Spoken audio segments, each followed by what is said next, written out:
El objetivo principal de nuestro trabajo en materia de servicios sociales será, en primer lugar, disminuir las listas de espera, porque no nos parece de recibo que se esté esperando tantísimo tiempo para acceder a una ayuda de emergencia en muchas ocasiones. Para nosotros, una de las prioridades más importantes es trabajar en la erradicación de la pobreza infantil. Pondremos en marcha el plan de atención a la infancia y adolescencia que se aprobó en esta legislatura, pero que está todavía sin desarrollar. Otra cuestión muy importante es la atención preventiva comunitaria, valorando cómo se están prestando, valorando la metodología que se está sirviendo y, por supuesto, viendo las necesidades específicas de cada persona y haciendo un seguimiento específico de cada uno de ellos personalizado.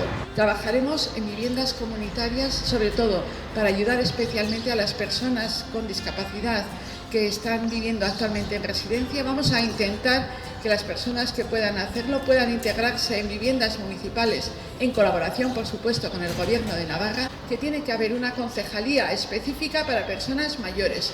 Si alcanzamos la alcaldía, nos ocuparemos en ello, poner una concejalía para personas mayores. Nos preocuparemos también de que las personas mayores puedan participar en los asuntos de la ciudad a través del Consejo de las Personas Mayores. Ponemos en marcha el Banco del Tiempo para que personas, incluso personas ya jubiladas, puedan trabajar colaborando unos con otros para ayudarse mutuamente en diversas acciones que sean necesarias. Estas son algunas de las iniciativas que planteamos en materia de servicios sociales que, insisto, para nosotros son la prioridad